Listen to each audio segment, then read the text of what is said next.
Según el programa pauteado, vamos a iniciar con el expositor Juan Belit Granda, que está en sesión, pero por favor lo invito a que el doctor pueda aperturar su cámara para poder presentarlo y dar inicio a este seminario, a este Zoom Book, porque tiene a propósito la presentación y también eh, del libro del libro de los 100 años del doctor Francisco Miro Quesada Cantú Arias, que efectivamente es una publicación eh, del CIAC y que justamente reúne temas referentes al periodismo y por supuesto también a la ética.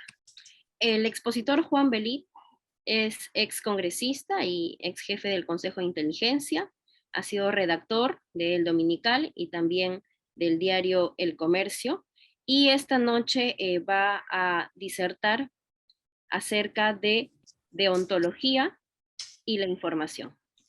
Doctor, buenas noches. Ahora sí puede, por favor, iniciar con su semblanza, con su exposición. Buenas noches, Fiorella.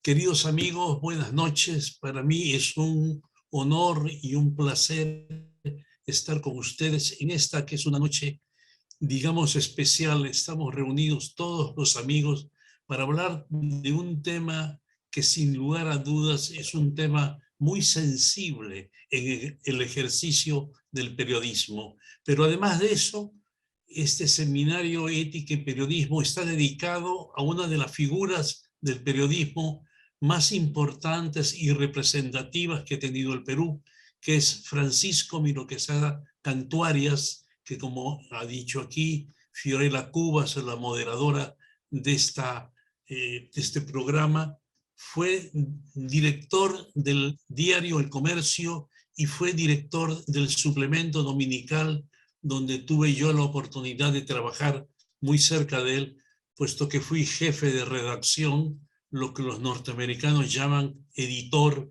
que es un término que posiblemente no traduce exactamente cuál es el ejercicio del periodismo. Y decimos esto porque dentro de unos días se va a develar un busto en el Parque de los Periodistas de Francisco Miro Quesada Cantú Arias, y además de ello es importante citarlo, hay un obsequio que da el CIAC, que es la organización que se encarga de pautar este seminario, de un libro sobre los 100 años de Francisco Miro Quesada. Entendiendo esto, vamos a entrar en materia porque no es mucho el tiempo que tenemos, es apenas unos 30, teniendo una licencia de 35 minutos. Ética y periodismo es un tema especialmente sensible para los periodistas, pero creo que más que para los periodistas es especialmente sensible para el público, que es el que ve, escucha o lee a los periodistas. La deontología es una disciplina, y decimos disciplina porque no creemos que sea exactamente una ciencia, puesto que no tiene las características de una ciencia. La deontología es una disciplina que está en el marco de la axiología, y la axiología que les da a uno las pautas de comportamiento, les da los niveles éticos y los niveles morales, está dentro de lo que podríamos decir un marco macro, que es la filosofía. Esta es la división o subdivisión de estas disciplinas, ligadas todas ellas a la moral, ligadas todas ellas al derecho, ligadas todas ellas a la ética. Los periodistas tienen una deontología especial, una deontología que marca posiblemente su profesión, como la tiene gran parte de las profesiones liberales. Hay una deontología del derecho en el cual se suele decir que se deben defender siempre las causas justas, y nosotros lo sabemos por razones prácticas que no siempre sucede así.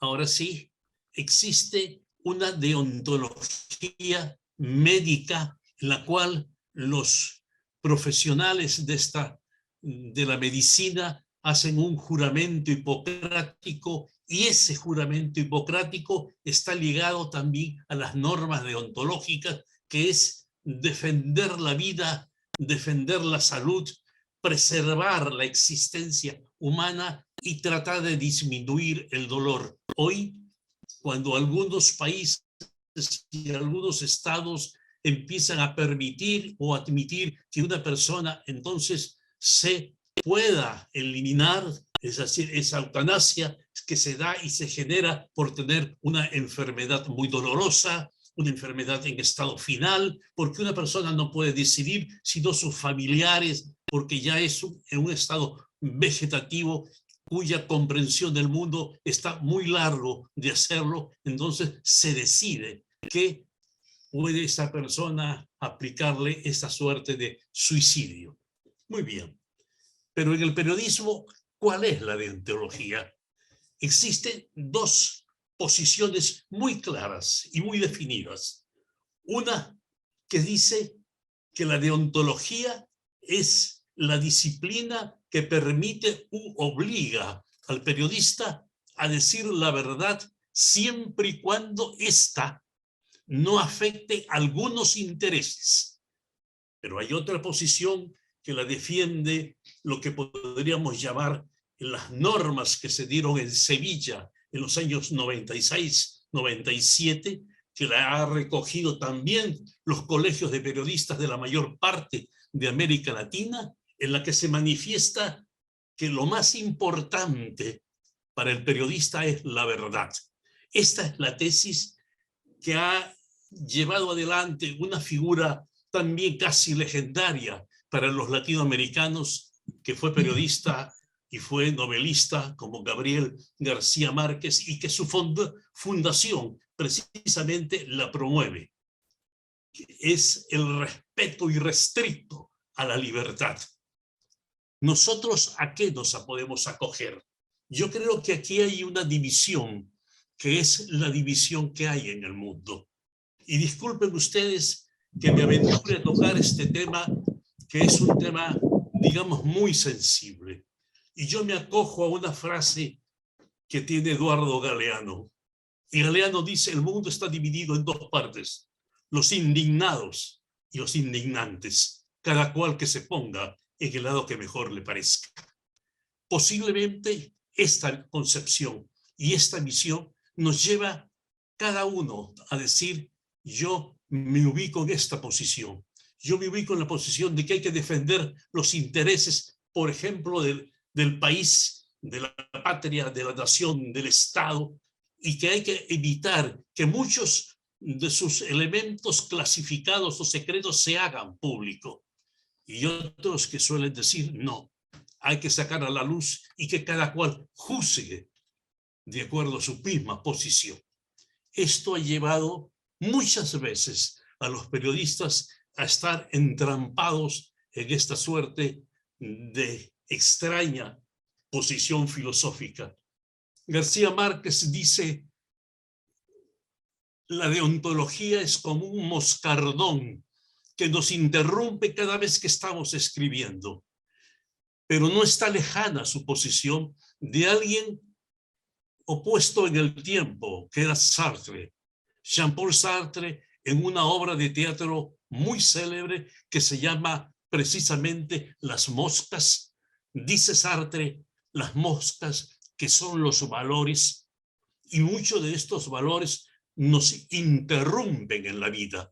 Nosotros no podemos vivir tranquilamente, porque cuando vamos a hacer una acción, vamos a realizar una acción, vamos a dar un paso, es decir, las moscas nos interrumpen y nos hacen recordar nuestra posición.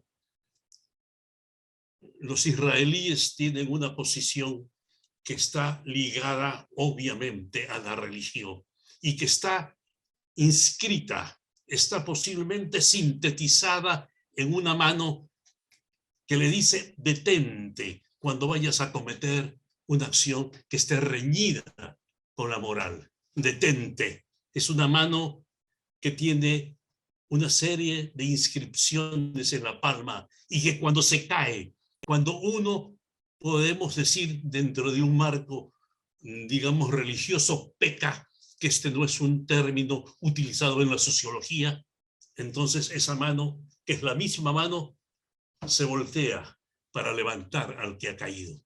Esta visión y esta concepción está en estos momentos especialmente puesta en tela de juicio.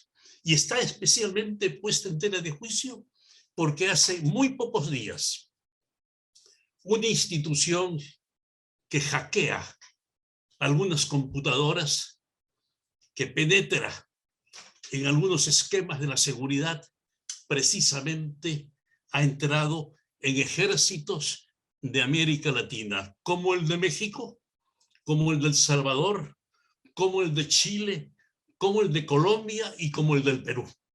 En estos 5 ejércitos, estos hackeadores han entrado, han penetrado y han sacado una serie de factores y de información que es altamente sensible a cada uno de estos países en diferentes niveles, y posiblemente el caso de México sea el caso más alarmante que se da.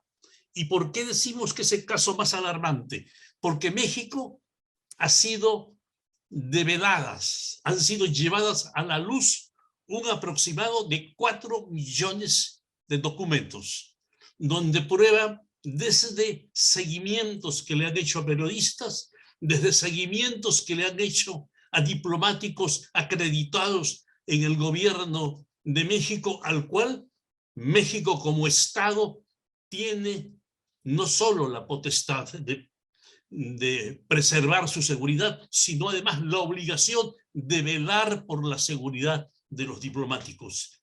Ello ha llevado a que unos países, y decimos en estos casos muy puntualmente, la situación de Perú y la situación de Chile. El caso de Perú es que ha develado documentos en los cuales el Perú se habla de hipótesis de conflicto con Chile, dónde estarían ubicadas las unidades del Perú, qué tipo de armamento tendrían, cómo se desplazarían, cómo llevarían, digamos, a situaciones de encierro o de trampas a un ejército invasor, y cuál sería el comportamiento de su población en esta situación de conflicto. Chile tiene exactamente lo mismo. Situaciones muy parecidas, el tipo de armamento, los periodistas que ellos han perseguido, los políticos que ellos han estado hurgando en su vida y en su vida particular. Es decir, ese conflicto se generaría en la hipótesis de ambos países en un momento que la situación se tensara. Si nosotros lo llevamos a la realidad, entendemos que esto todavía está muy lejos de que se dé. Este día todavía no está amaneciendo en estos conceptos. Es decir, es un día que posiblemente hace algunos años tuvimos algunos roces y vimos algunas posibles oportunidades de conflicto con Chile. Yo aquí quería citar una frase. Se dice que en una guerra, que es cuando los periodistas tienen que sacar su manual deontológico para ver qué publican y qué callan, qué dicen y qué silencian. Es decir, esto podemos nosotros llevarlo al público para que el público esté enterado cómo se están desarrollando los acontecimientos. Esta situación se da en ambas partes. Lo estamos viendo en los últimos instantes de los elementos y de los factores que han estado en juego en Ucrania, en el conflicto con Rusia, cómo tienen que callar sobre todo el tipo de armamento que llevan, el tipo de armamento que están portando, que se les está dando, que se les está donando ambos países. No olvidemos un principio que es un viejo principio, que que se utiliza mucho cuando se habla de la comunicación y la situación de conflicto. En una guerra, la primera baja es la verdad. Es decir, nadie dice la verdad. Nadie dice la verdad porque utiliza todos sus mecanismos de comunicación para apoyar su Estado. El viejo Napoleón Bonaparte, posiblemente la figura más grande de la estrategia del mundo occidental de los últimos 300 años, solía decir que cuando hay un conflicto, todo el país está en conflicto. Y él lo decía puntualmente, toda la nación está en conflicto. Y él decía, los economistas tienen que hacer operaciones económicas y operaciones financieras para respaldar al país en conflicto. También tienen que serlo los artistas. Los poetas tienen que escribir odas a los ejércitos de su país. Pero también decían, los periodistas tienen que callar algunas cosas y tienen que hablar a favor de sus fuerzas armadas y de su ejército. Y nosotros nos preguntamos hasta qué medida esta obligación lleva a un periodista a callar algunas cosas y a decir otras. Este es un problema en el cual se está inmerso.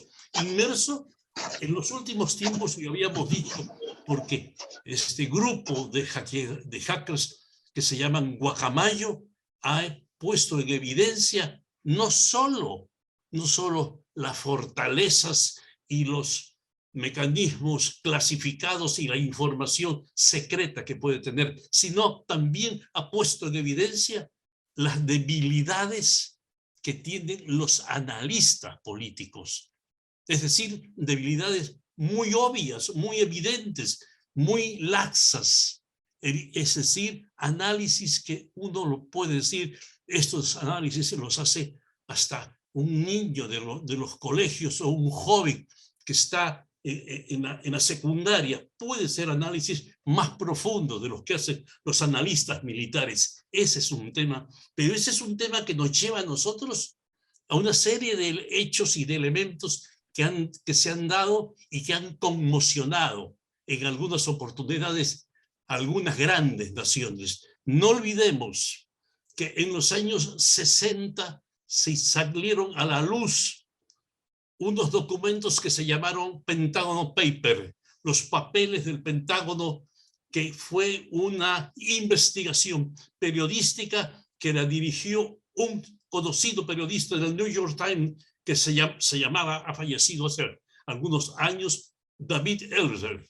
David Ellsberg era un periodista especializado en temas de seguridad y que pudo profundizar y que pudo excavar de esas minas de información que tienen los archivos militares y sacar la verdadera razón por la cual Estados Unidos había intervenido entonces en Vietnam.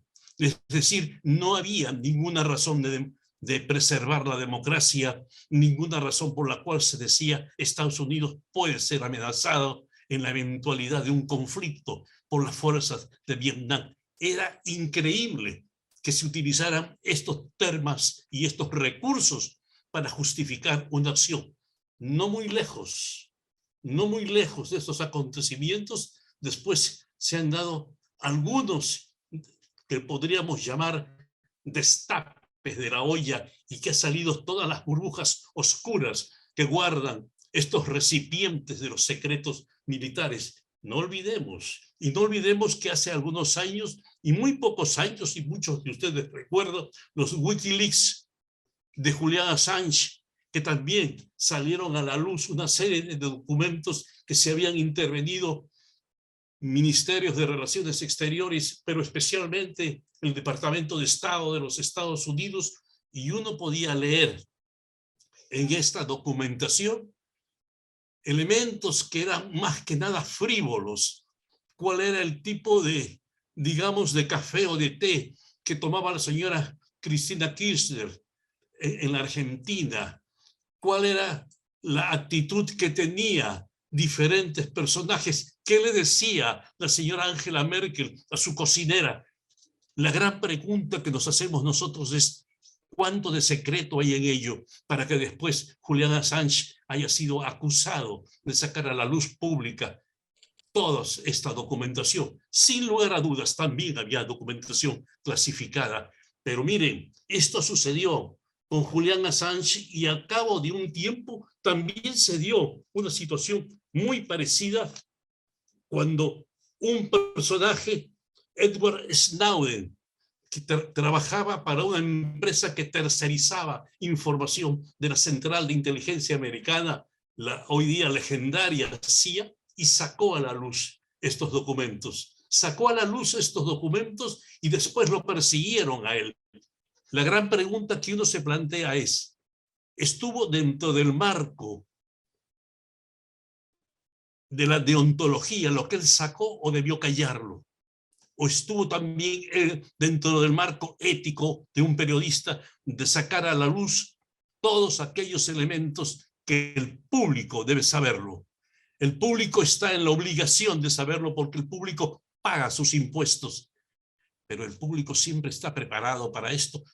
No decimos una frase final, no decimos una frase definitiva, es decir, el elemento de convicción es todavía un elemento débil que se da en estas circunstancias. No hace mucho tiempo, los Panama Papers, los documentos de Panamá, sacaron también a la luz las cuentas que tenían las personas con presupuestos altos y que no quieren pagar impuestos en sus países, que llevó al extremo de que un grupo poderosísimo, Mossack y Fonseca, este grupo de abogados que es un poco duro decirlo, blanqueaban los presupuestos de las gentes que llevaban sus dineros a Panamá y de Panamá los repartían a los que eran los paraísos fiscales para no pagar sus impuestos. Muchos peruanos estuvieron inscritos en esta lista que termina siendo una lista vergonzante, pero también hay que entenderlo que era una lista vergonzante porque ellos pudieron haber sacado su dinero, pudieron haberlo llevado, pero no pagaban impuestos ni en el país donde los depositaban, ni en el país desde donde los sacaban. Digo esto porque estos Panama Papers hoy día es un elemento escogido por los periodistas para ahondar en algunos personajes que son actores políticos. En el caso de América Latina, nosotros tenemos candidatos a alcalde que ha estado inmerso y cuyos nombres han estado inscritos en esta lista, que es una lista oscura. Ciertamente, la deontología del periodista es la decisión que él toma, la decisión a la cual él asume, y también él asume la responsabilidad que tiene con la información que publica, la convicción que tiene para salir a defender. No olvidemos, dos periodistas, Woodward y Bernstein, hace algunos años, posiblemente gran parte de ustedes todavía no había nacido, esto hace más o menos unos 48 a 50 años, sacaron a la luz pública en los Estados Unidos los entretelones que se habían suscitado en una elección para presidente de la República en la cual salió elegido el presidente Nixon. El presidente Nixon trató de silenciar a estos periodistas que eran de un diario muy prestigiado y que fue el Washington Post el que los respaldó. Y digo esto porque finalmente cuando ellos sacaron la información, que si ustedes algún día lo leen en un libro que se llama Todos los hombres del presidente, que parece una historia contada por un narrador de información policial, por los entretelones que en ellos se generaron, explica que el presidente de la República finalmente cayó. Lo que es interesante, un poco, y disculpen que me haya pasado algunos minutos del tiempo acordado, lo que es interesante es que el diario norteamericano, el Washington Post, los respaldó y se jugaron porque fueron amenazados en Washington Post de que lo iban a cerrar y que le iban a iniciar una acción judicial. Y aquí uno se hace la gran pregunta. Los periodistas, ¿para quién escribimos? Los periodistas escribimos para que el público nos lea, para que el público sepa muchas cosas que nosotros tenemos oportunidad de informar y de averiguarlo, nosotros escribimos para que el director de nuestro periódico o el dueño de nuestro periódico tenga la oportunidad de hacer mejores negocios con el Estado. Esta era una pregunta, o es una pregunta, que siempre los periodistas nos las hacemos. Es decir, ¿cómo hacemos para estar bien con nuestro director y al mismo tiempo sacar a la luz algunos escándalos que avergüenzan a la nación? Esta es una situación que todavía no tiene un desarrollo, y yo creo que la deontología no solamente es del periodista, también tiene que ser la del director, y más que del director, del dueño del periódico. Hace algunos años, muchos años, posiblemente unos 20 años, un norteamericano, un militar norteamericano, se hacía una pregunta cuando hablaba de la deontología militar en Estados Unidos. Y él se plantea esta pregunta, y él dice, ¿qué somos nosotros? ¿Somos profesionales de la guerra o somos pistoleros a sueldo? Posiblemente no con estos, digamos, nominativos, no con estas categorías, los mismos periodistas también tendremos que preguntarnos cuál es la naturaleza de nuestro trabajo. Yo, y se lo digo sinceramente, sin ningún ocultamiento de información. Nunca, y yo escribí, como acaba de decir Fiorella Cubas, que he tenido la gentileza de presentarme, yo escribí cerca de 30 o 32 años en El Comercio, y por supuesto que he escrito en otras revistas, etcétera, etcétera, pero principalmente El Comercio fue el medio en el cual constante y permanente escribía, y en los últimos 6 o 7 años fui editor o jefe de redacción del suplemento dominical. Nunca mi director, nunca en mi vida me dijo, escriba sobre este tema y no escriba sobre este otro. Jamás, nunca. Yo no sé qué hubiera hecho. Ahora sería muy fácil decir, yo hubiera renunciado. Eso es fácil decírselo ahora a mi edad, pero no es fácil decirlo a un joven periodista de 35, 38 años, que además es sostén de familia y que lo que está escribiendo permite que él lleve alimentos a su casa. Estos factores son los que a este actor, porque el periodista es un actor político importante, muchas veces lo ponen en una situación de balance. ¿Qué debo yo de ser? ¿A qué debo yo de responder? Pero bueno, creo que ahí está cada cual íntimamente, personalmente, ubica en qué fila se va a poner. Y por eso es bueno tener presente esta frase con la cual iniciamos este pequeño conversatorio de Eduardo Galeano. ¿Dónde nos alineamos nosotros? ¿Con quién estamos nosotros? ¿Con los indignados o con los indignantes? Muchas gracias, queridos amigos. Continuamos con la programación pauteada y vamos a dar, por supuesto, pase a la doctora Adriana León, quien ella va a continuar con la jornada de la noche justamente para poder tratar en materia de periodismo y ética. Ella va a hablar respecto al periodismo regional y cómo se está desarrollando este en espacios, de provincia, y si acaso también tratan de resolver ciertas disyuntivas como las que el doctor Belit pudo haber manifestado en base a su experiencia de tantos años en el comercio y también en el dominical. Vamos a escuchar a Adriana León, quien es periodista, directora del área de libertad de prensa del Instituto de Prensa y Sociedad, IPIS, y que es corresponsal en el Perú para Los Angeles Times. Buenas noches, señora León, ¿cómo está? Buenas noches, Fiorella, muchas gracias. Buenas noches, doctor Belit, y a todos y todas que están participando en este conversatorio. Gracias por la invitación. Yo en realidad voy a dar una especie de contexto de más o menos cómo estoy viendo o cómo estamos viendo que está trabajando la prensa y el periodismo en las regiones, y bueno, y ver algunas de las problemáticas que está afrontando la prensa en estos momentos, ¿no? Quisiera comenzar con esta situación que está pasando la prensa y en realidad en general el país y el mundo, con la polarización y con esta manera de estar o con unos o con otros, y en esta polarización que estamos viviendo mundialmente, creo que la prensa también está jugando en ese rol, y entonces tengo la sensación de que es más difícil ahora conversar entre periodistas para mirar nuestros errores, para vernos las críticas, para poder intercambiar opiniones.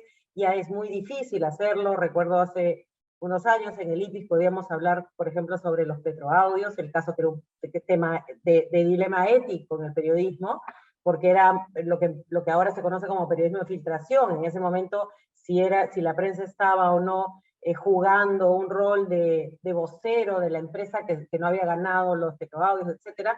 Pero pudimos sentarnos, pues, como se dice en manera coloquial, perro, pericote y gato, sin sacarnos los ojos, ¿no? Lo mismo cuando hicimos un monitoreo que lo hizo una persona que conoce mucho de periodismo, Santiago Pedralio, que hizo un monitoreo de cómo había cubierto la prensa la elección Castañeda-Villarán, y cómo la prensa se había parcializado, y lo demostró con las carátulas, y estuvieron los directores de Perú 21, del Comercio, en ese tiempo Fritz Ugual, estaba Chicho Mome, estaban todos, había un auditorio de gente donde se podía conversar sobre estas cosas. Pienso que estos tiempos ya no lo permiten tanto, y eso me da un poco de angustia y de pena, porque realmente creo que el debate justamente enriquece este tipo de profesión como es el periodismo, y cuando si nosotros no nos ponemos a discutir qué estamos haciendo bien, qué estamos haciendo mal, qué podemos mejorar, va a terminar pasando que los estados toman las decisiones y terminamos en lo que no queremos terminar, que es que los estados regulen o interfieran en las líneas informativas o incauten medios que no les gustan y sean unas realidades como las vemos en América Latina, tanto el IPIS como ANP en el Perú, que somos dos organizaciones que trabajamos también a nivel regional, entonces sabemos cómo pasa en otros países. Entonces ahora estamos en un momento complicado. Ese momento complicado que lo estamos viendo de manera muy ejemplar en Lima, es un tema que yo creo que en las regiones pasaba desde antes.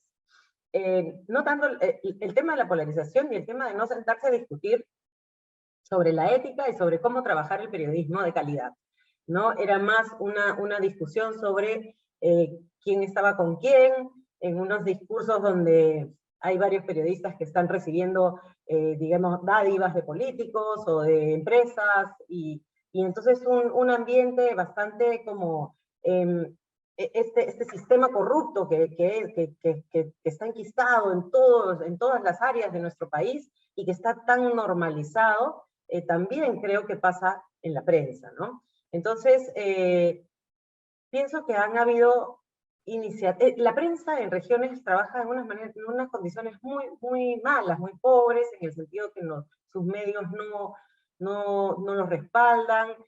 Cuando hay un proceso legal contra un periodista, muchas veces no tienen abogados, cosa que esto lo ha documentado muy bien la ANP. Hay más de 150 querellas contra periodistas, procesos judiciales contra periodistas por delitos de prensa, que no terminan, no culminan, que son como que quedan en el tiempo, que agobian al periodista o a la periodista, y que finalmente les hace gastar unos recursos que no tienen, y entonces la prensa termina autocensurándose o teniendo como una posibilidad, pues mejor no seguir investigando, fiscalizando. Hay mucha reticencia de la función pública a la fiscalización del periodismo ante la función pública, y eso en gobiernos regionales, municipales, en la justicia, en la policía, en todos los ámbitos del Estado, están totalmente cooptados por la corrupción y por el crimen organizado en muchas de las regiones, y entonces la prensa trabaja en condiciones realmente muy complejas, muy complicadas, en las cuales no tiene respaldo de sus medios y que muchas veces tiene que tener 3, 4, 5 trabajos para poder subsistir. En ese ambiente, yo creo que la discusión sobre quién es ético, quién no es ético, es compleja porque pues no podemos ponernos digamos, a enseñar la ética. Yo creo que la ética no se enseña, sino que se tiene, ¿no? Es como enseñar a ser bueno o a ser malo.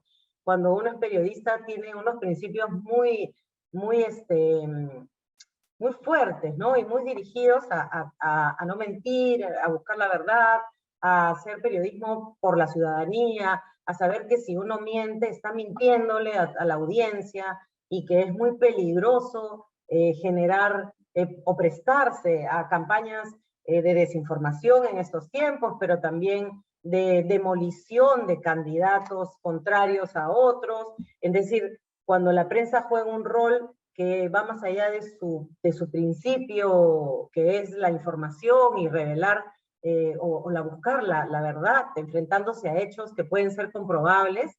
Entonces, ahí creo que hay un problema porque interfieren los poderes, ¿no? En las regiones, los políticos, tanto para sus campañas políticas, pero también cuando están en el poder, tienen ahora una gran partida para los medios de comunicación.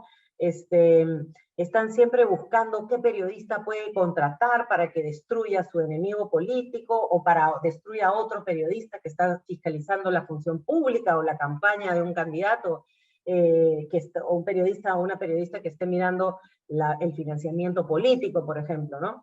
Entonces, sí, es un ambiente muy hostil para el trabajo del periodismo, y entonces a veces los temas que hay que discutir, que son los temas éticos, los dilemas éticos, quedan un poco de lado, ¿no? Yo creo que hay iniciativas muy interesantes, por otro lado, de medios de comunicación y periodistas, digamos, grupos de periodistas que han armado portales o tienen información desde Facebook o otras redes sociales, que han, digamos, un poco para distinguirse de todo este ambiente hostil, han hecho de sus propios medios y entre sus propios grupos de periodistas una suerte de compromisos éticos que deben cumplir para distinguirse justamente de todo esto que hay en el ambiente, ¿no? Porque los políticos y las empresas y todos siempre creen que contratando periodistas y comprando periodistas van a lograr visibilizar mejor sus logros o ocultar las cosas que están haciendo mal, ¿no?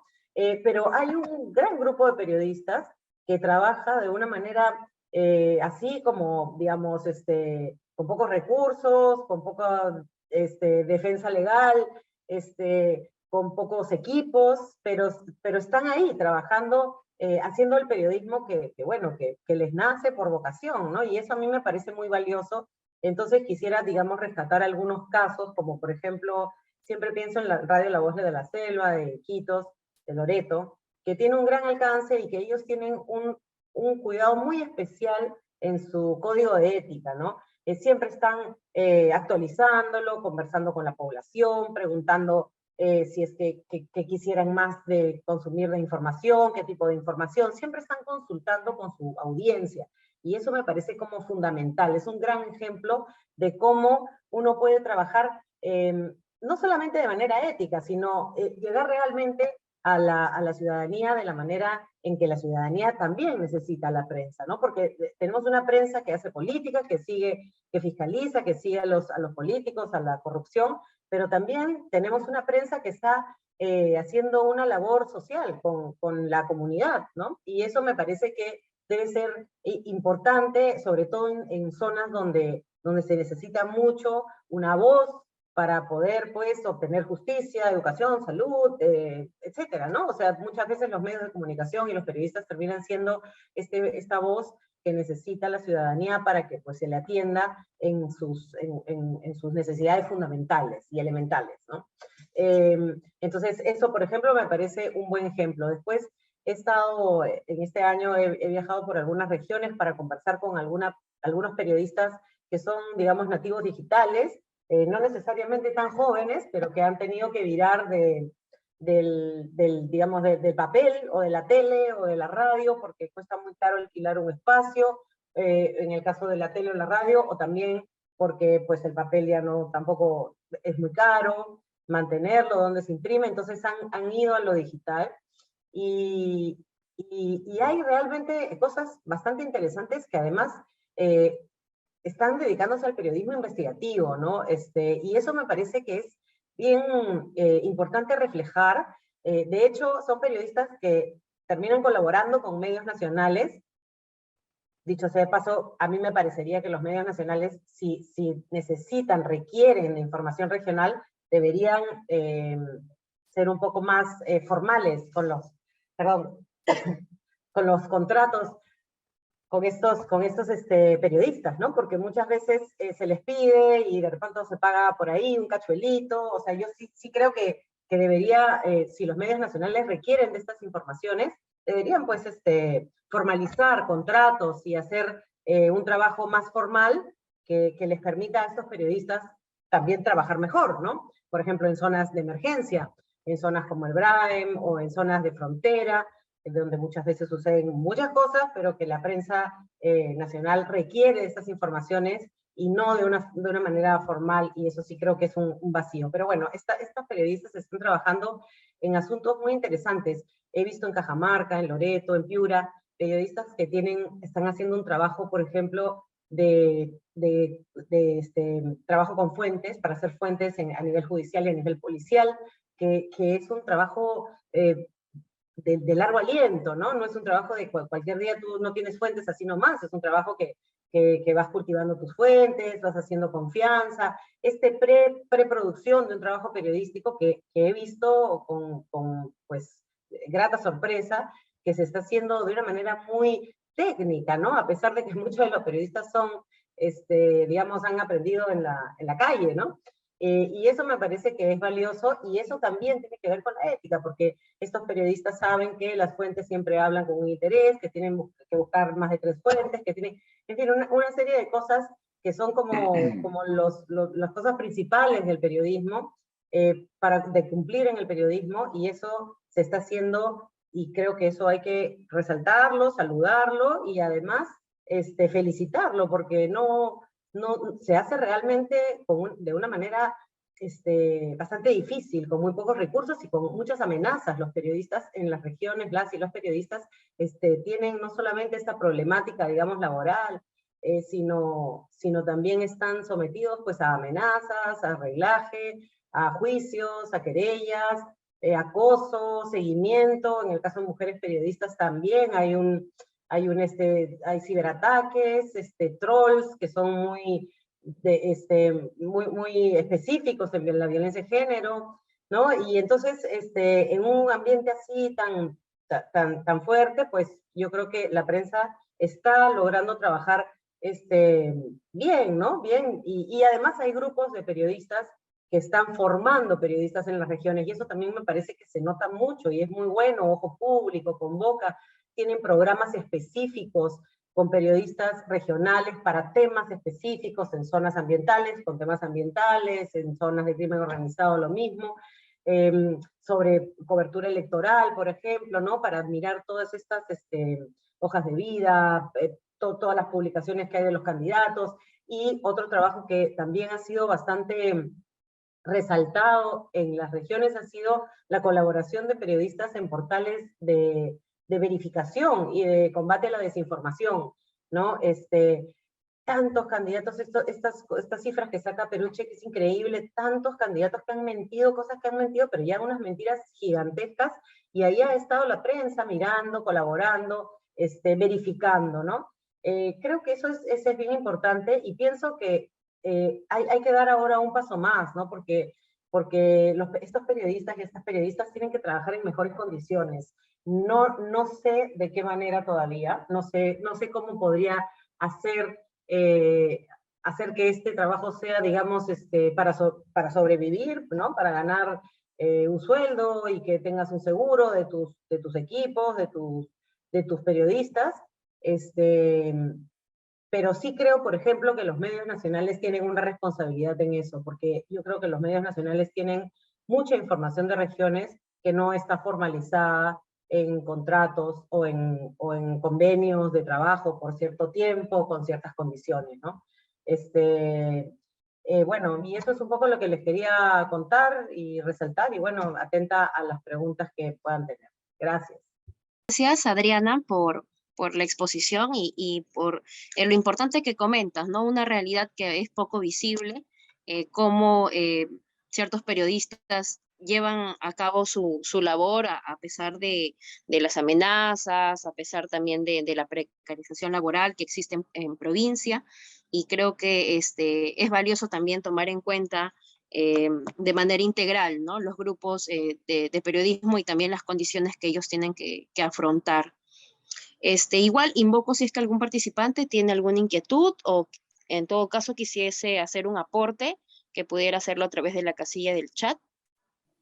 Tenemos ya, por supuesto, la participación, la presencia de la doctora Zuliana Lainez, a quien la voy a presentar. Ella es presidenta de la Asociación Nacional de Periodistas del Perú, es vicepresidenta también de la Federación Internacional de Periodistas, y pues precisamente ahora escucharemos su disertación acerca de revalorar el periodismo y defender la verdad.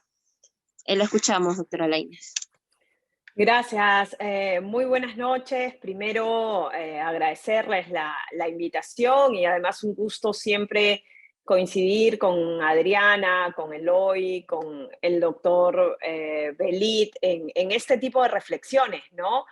Y genial escuchar y tener oportunidad de poner sobre la mesa la realidad de los periodistas en regiones, como lo ha hecho Adriana, porque siempre tenemos la foto del periodismo capitalino, de buena parte del periodismo urbano, y nos olvidamos de estirar el zoom y ver la foto completa sobre las condiciones que se ejerce el periodismo en el país.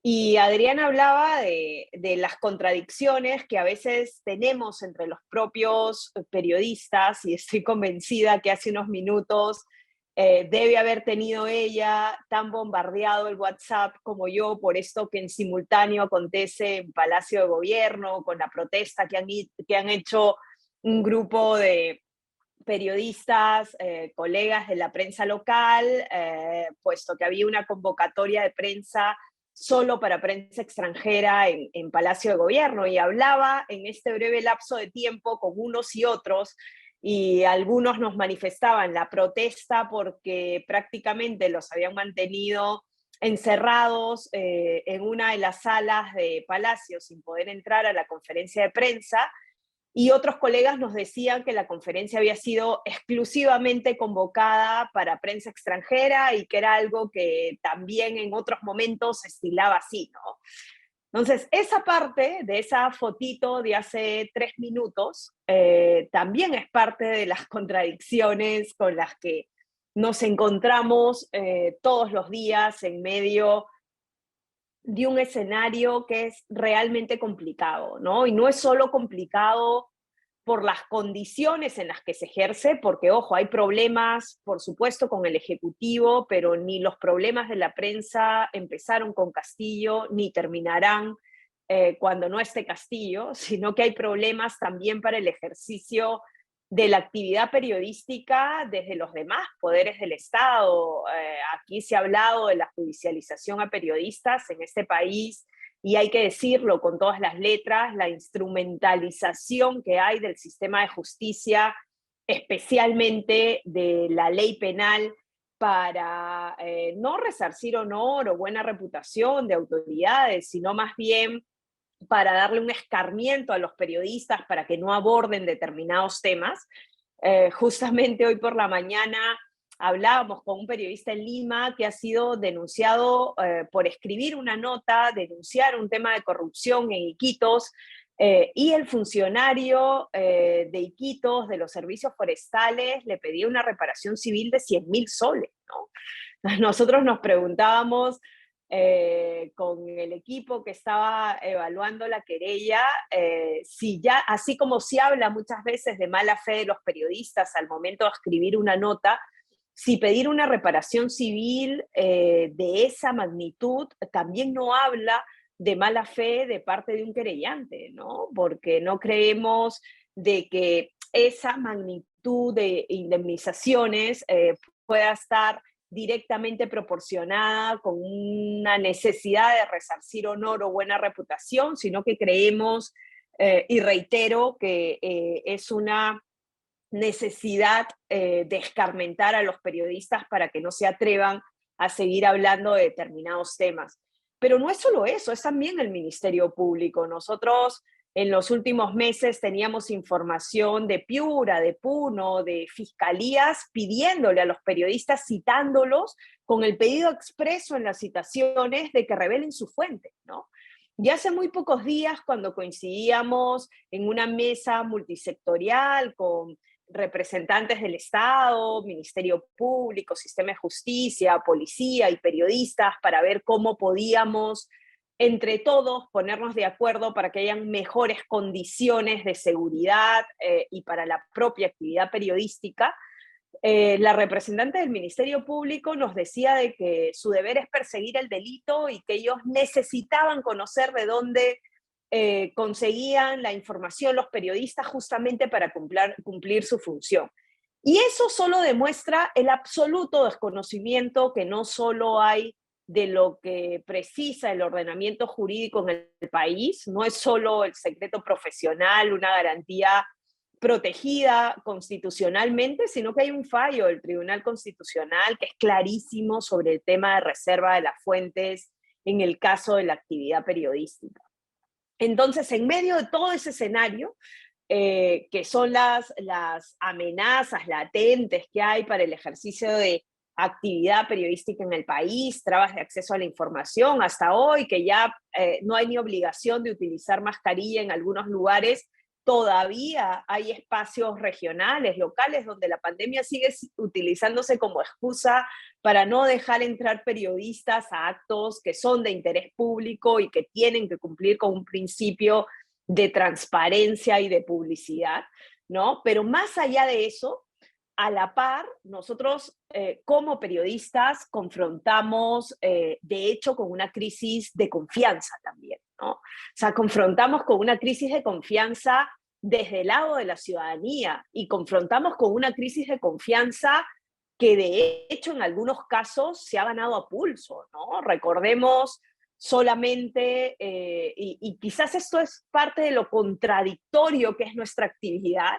porque si revisamos los últimos 2 años, quizás el momento en el que la gente ha vuelto a los medios y a creer como palabra más o menos cierta la de la prensa y la de los periodistas, se ha dado en el peor momento de la pandemia, cuando estábamos llenos de desinformación. La gente volvía a los medios, miraba a los medios como una lucecita en medio de quizás en nuestra historia reciente, uno de los momentos más desesperanzadores de nuestra historia. Pero también hemos visto, y me voy a un pasado más reciente, en la última campaña presidencial, cómo los medios han tenido, y especialmente buena parte de la prensa concentrada en Lima, pero no solo ella, han tenido un desprecio profundo frente a algo que es medular en la actividad periodística, que es la defensa de la verdad, ¿no? Hemos visto cómo, y no lo decimos nosotros, lo dijo en su momento la propia Relatoría para la Libertad de Expresión de la OEA, que en Perú no se había garantizado el debate público, que era algo fundamental en medio de un proceso electoral. Entonces, tenemos, y por eso planteaba ese escenario en el que tenemos amenazas para la actividad que vienen de todos los poderes del Estado, por desgracia, ¿no? Pero además tenemos una crisis de confianza muy potente en medio de la que tenemos que ejercer actividad periodística. Y yo había preparado 3 laminitas que quería compartir con ustedes para animar respecto al tema de revalorar el periodismo y defender la verdad. Nosotros ahora, hace muy pocos días, hemos conmemorado en todo el país el Día del Periodista y decíamos en qué lo enfocamos, ¿no? Más allá de las condiciones precarias en las que se ejerce el periodismo, en los riesgos que vienen de todos los poderes del Estado, pero en qué le enfocábamos. Y como periodistas sentíamos que lo peor que estamos confrontando es justamente la crisis de confianza, ¿no? O sea, que sea tan complicado ejercer el periodismo pero que además tengamos una ciudadanía que en buena parte asume toda esa narrativa contraria especialmente a los medios denominados de la prensa capitalina, frente a la cual hay lamentablemente, y ahí por desgracia se mete al saco a todos y todas, una profunda desconfianza, ¿no? Entonces decíamos, bueno, el gran reto de cara a este Día del Periodista es revalorar el periodismo, o sea, es recordarle a la gente que, si bien es cierto, hubo un fraude a la confianza en la época de cobertura electoral, especialmente en la última campaña presidencial, también la prensa es aquella que en un país en el que la fragilidad institucional es hiperfuerte, porque hay fragilidad institucional desde las propias instituciones que tienen que perseguir delito, desde el propio sistema de justicia. La prensa es la que ha dado los pistoletazos, y no solo a nivel nacional, también a nivel regional, cuando ha habido que poner sobre la mesa destapes de temas de corrupción, ¿no? O sea, el tema de los cuellos blancos del puerto, Odebrecht, Lavajato, el propio caso Cócteles, los niños de Acción Popular y demás, o sea, todos los gánsteres de la política, o sea, todos esos casos, ¿de dónde han salido, no? O gracias a quién se ha puesto los reflectores, las vacunaciones irregulares en la época de Vizcarra, o sea, gracias a quienes se ha conocido, luego ya las instituciones han seguido los casos, ¿no?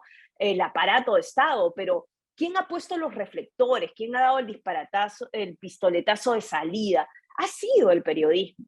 Y por eso es que también frente a ese periodismo que defrauda, también lo otro es periodismo. También está el periodismo que hace destapes, que confronta corrupción, que luego tiene que verse con las 20.000 querellas de gente cercana a autoridades regionales o funcionarios locales, que la única forma que tienen para defenderse de una denuncia periodística es decir, el periodista está mintiendo, me está difamando, lo voy a creer, ¿no? Entonces, para nosotros fue vital esto de revalorar el periodismo, defender la verdad, pero también con una carga tremenda autocrítica, ¿no? Yo recuerdo que cuando estudiaba periodismo hace más de 20 años, en la facultad siempre nos decían estas dos cosas, ¿no? Que yo espero que ya no las estén repitiendo en las facultades, creo que estas concepciones hoy están bastante superadas, ¿no? Pero que cuando yo me formaba, los catedráticos nos decían, la libertad de expresión es irrestricta, ¿no? Entonces era como, no hay libertad máxima que esta, no hay ninguna restricción a la libertad de expresarse.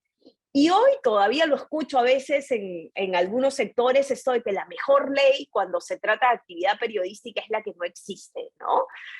Lo que digo, si me lo preguntan desde el lado personal, creo que estos son postulados ya superados, ¿no? Nosotros no podemos decir que la mejor ley es la que no existe cuando, por ejemplo, en nuestro país tenemos un horario de protección al menor que está arreglado por la ley de radio y televisión, y a nosotros nos parece bien que esté marcado un horario de protección al menor fijado en una determinada franja de tiempo, porque hay que cautelar también los derechos de los niños y adolescentes. Y también nos parece bien cuando hay normativa, por ejemplo, que habla de los casos de rectificación cuando un periodista se equivoca, porque un periodista se puede equivocar. El problema es cuando el periodista actúa de mala fe, ¿no? Pero uno se puede equivocar, Adriana lo decía, las fuentes siempre tienen una intención, un periodista no es ingenuo para pensar de que alguien te está dando una información porque quiere dártela y porque no hay ningún interés detrás.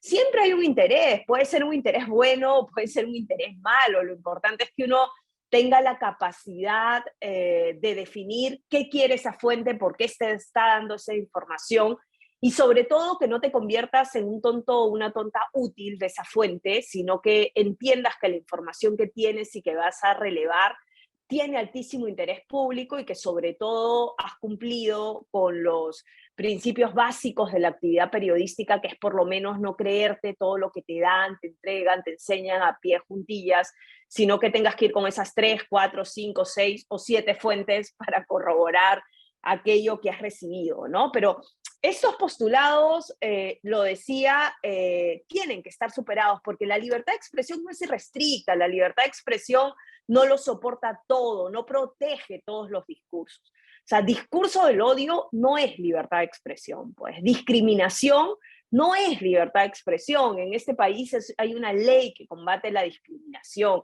Incitación a la violencia no es libertad de expresión. Entonces, cuando nosotros o propalamos discurso del odio, discurso que discrimina o que incita a la violencia, no podemos decir, oye, están vulnerando mi libertad de expresión, ¿no? No, porque la libertad de expresión no es irrestricta. La libertad de expresión tiene límites, ¿no? Y tiene límites marcados incluso constitucionalmente. Derecho al honor y buena reputación son los primeros límites que en la Constitución te marca, pero hay que entender que discurso del odio, discriminación, incitación a la violencia no es libertad de expresión. La libertad de expresión no puede proteger todo tipo de discursos, ¿no? ¿Cuál es el problema? Y esta pregunta yo me la vengo, la verdad, que repitiendo hace mucho tiempo, y especialmente en un escenario como el nuestro, porque para nosotros, por desgracia, y no solo en Lima, se vuelve como muy frecuente esta percepción de gritarle a nuestros colegas, reporteros, reporteras, fotoperiodistas, a veces en la calle, prensa mermelera, prensa corrupta. A nosotros nos pasa cuando desde la asociación colgamos algún tipo de agresión a algún colega en redes, no sé, en Tocache, en Tumbes, en Madre de Dios, a veces encontramos mensajes en las redes sociales diciendo, bien hecho, debe ser un periodista mermelero, ¿no? La prensa corrupta, bien hecho por no investigar, pero a veces son comentarios que vienen incluso de personas con nombre y apellido, sí, porque no, tampoco hay que vivir en el escenario de pensar que todo el ataque en redes son troles, ¿no? A veces es ciudadanía que está ahí, ciudadanía indignada o que se ha comprado el discurso estigmatizante a la prensa, que además en nuestro caso viene muchas veces de las más altas autoridades del país. Esta estigmatización está ahí, es cuestión casi del menú cotidiano, pero también en esa mirada autocrítica tendríamos que preguntarnos por qué cala, ¿no? O sea, por qué la gente ese discurso estigmatizante lo ha asumido como propio, ¿no? O sea, por qué ha convertido ese prensa mermelera, prensa corrupta, por qué lo ha convertido en la respuesta inmediata, incluso frente a una situación tan límite como puede ser la agresión a un colega periodista. Yo no tengo todavía una respuesta certera para esta pregunta, pero creo que es una pregunta que deberíamos hacérnosla con cotidianidad, ¿no? Hace algunos días Adrián, el IPIS y Voces del Sur nos invitaban a un conversatorio con colegas de Centroamérica, donde también la gente de Nicaragua, Honduras, Guatemala, nos hablaba de la estigmatización que había de parte de varias autoridades a la prensa, y yo les preguntaba si el discurso calaba, ¿no? O sea, si la gente, en lugar de ir a defender al periodista, de verdad decía, no, bien hecho, esta prensa mermelera, corrupta. Y ellos decían, sí, pues el mensaje estigmatizante cala, ¿no? Y hacían una reflexión también en ese escenario. Decía, bueno, es que buena parte de la prensa tradicional ha defraudado a la gente, ¿no? Y la prensa, y decía, bueno, y quizás el espacio de esperanza es buena parte de esta nueva prensa nacida en soportes digitales, que es investigación o el periodismo independiente, que es la que está haciendo soporte para llevar adelante un montón de práctica investigativa, pero la prensa tradicional ha defraudado, pues, y la gente se ha quedado con eso de la desconfianza frente a la actividad que pueden tener los periodistas. Ya digo, yo en lo personal no tengo respuesta certera para esta pregunta, pero de lo que sí tengo convicción es que es una pregunta que hay que hacérnosla cotidianamente, preguntarnos por qué, porque eso no es un invento de 3, 4, 5, o sea, preguntarnos por qué la gente tiene tanta desconfianza hoy en el trabajo que hacen los periodistas, ¿no? Por lo menos buena parte de la gente, que es la sensación que uno como periodista muchas veces tiene, ¿no? creo que si vamos a hablar, y voy terminando, creo que si vamos a hablar de ética y periodismo, de hecho sí, hay dos cosas preciadas en la actividad periodística y que tienen que ir bien equilibradas y bien juntitas, que es la libertad y la responsabilidad, ¿no? Creo que si un periodista, lo dijo el doctor Belit, no sabe que uno no se debe ni a un patrón, ni a un poder del Estado, ni a un anunciante. O sea, si uno no entiende que uno se debe a la ciudadanía, pero que eso no es retórica bonita, sino que de verdad es que la gente pueda ejercitar su derecho a estar debidamente informado, porque a veces pasan cosas bien curiosas, ¿no? Yo he escuchado mucha crítica, por ejemplo, y la pueden tener toda la que quieran, sobre determinadas coberturas que hace, y esto también lo dejo ahí para que lo reflexionemos post encuentro de hoy, mucha crítica, por ejemplo, y lo voy a decir con nombre y apellido, a coberturas políticas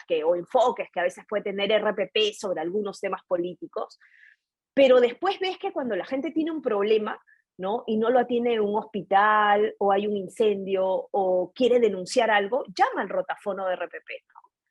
Entonces uno dice, claro, esta dicotomía de sí, soy hipercrítico para esta línea editorial que pueden tener respecto a determinados temas, o porque siento que no me lo están contando todo, o porque están desbalanceando la balanza hacia uno de los lados, pero también reconozco el poder que pueden tener esos medios cuando como ciudadano necesito darle mayor amplitud a una denuncia que quiero hacer, ¿no? O sea, todavía tengo confianza que ese problema social lo puedo resolver no en la institución pública, sino gracias a ese ponerme reflector desde el medio de comunicación para un problema social que puedo tener, y la mayoría de veces la gente que sale haciendo denuncias y que tiene posibilidad de salir en estos medios son atendidas por el Estado, ¿no? Que eso también es triste, parecería que para que el Estado nos voltee a ver, tenemos que tener ese nivel de reflector haciendo denuncia por una falencia del Estado, pero esto del equilibrio entre libertad y responsabilidad, de hecho, hay que tenerlo ahí. Y solo dos cosas más, ¿no? Creo que un periodista se puede equivocar, por supuesto, somos seres humanos, las fuentes también nos pueden dar información, podemos hasta tener mala diligencia profesional, ¿no? Un periodista capaz por las prisas o por... que eso es inaceptable, pero puede pasar de que, a ver, que dice, sí, me equivoqué, pues, ¿no? Y acepto que me equivoqué, y todo el mundo puede cometer errores, y para eso hay pedidos de rectificación, y sin que te lo pidan, si te diste cuenta que de hecho te colaron información que no pudiste corroborar a las exigencias de los parámetros profesionales que esto exige, aceptas que te equivocaste. Creo que lo que no se puede aceptar en el periodismo es actuar de mala fe, ¿no? Que tú digas, mira, yo voy a sacar esta denuncia porque quiero fregar a esta persona, o quiero sacar esta denuncia porque no acepto esta situación. Creo que cuando uno actúa de mala fe, cuando uno actúa para hacer daño, deja de hacer periodismo, ¿no? Y ya digo, uno puede hasta equivocarse en temas de diligencia profesional, y creo que nos hace más dignos, más humanos, y refuerza nuestra credibilidad aceptar que nos hemos equivocado. Pero lo que uno no puede hacer es actuar de mala fe. Y termino con esto, ¿no? Una mirada esperanzadora. De hecho, todo podría parecer muy trágico, varias cosas de las que hemos estado hablando aquí, de las que quizás luego Eloy también nos comparta, pero hay una mirada esperanzadora respecto a la posibilidad de seguir actuando éticamente en el periodismo, que creo que es la única forma de hacer periodismo con todas sus letras, ¿no? Primero, que es que la gente que se está formando en las facultades tiene una visión muy crítica del tipo de periodismo que se está haciendo hoy. Yo tengo posibilidad una vez a la semana de dictar clase en la facultad, y la verdad que buena parte de la clase, a pesar que es legislación periodística, pero la mitad de la clase nos la pasamos haciendo valoraciones éticas de las coberturas que hacen algunos medios, y les puedo asegurar que la visión crítica de la gente que se está formando hoy no es la visión crítica que teníamos hace 20 años cuando estábamos en la facultad y nos decían que la libertad de prensa era irrestricta, ¿no? La libertad de expresión era irrestricta. Ahora hay una mirada muy crítica, y creo que eso es esperanzador. Pero lo otro, y aquí cierro, es que cuando los periodistas en regiones nos siguen pidiendo a veces a varias instituciones hacer capacitación, los temas han ido evolucionando, ¿ah? O sea, hace tiempo nos pedían, oye, queremos una capacitación de locución, de periodismo radial, y hoy generalmente los temas son periodismo y redes sociales, cómo hacer streaming, o sea, desde ese lado han variado, han evolucionado, pero una cosa que estaba hace 20 años, que estoy segura que estaba hace 40 y que sigue estando hoy, es que la gente en regiones, los colegas, te siguen pidiendo hacer capacitaciones sobre ética periodística y te siguen pidiendo hacer discusiones sobre cómo abordar dilemas éticos y de cómo hacer mejor periodismo. Y hoy, la misma charla que tenemos hoy aquí, hoy estamos hablando de ética y periodismo y tenemos 38 personas en la sala, ¿no? Y eso significa que seguimos teniendo preocupaciones profundas y necesidad profunda y ganas profundas de hacer mucho más ética la actividad y seguir reflexionando sobre esos temas. Y creo que eso es esperanzador, saber de que la ética no ha sido una cuestión de moda históricamente, de que hay preocupaciones profundas por la ética periodística y que la ética periodística sigue convocando gente como la hay hoy en esta sala. Yo la quería dejar ahí. Muchísimas gracias por la invitación y un gusto compartir con ustedes.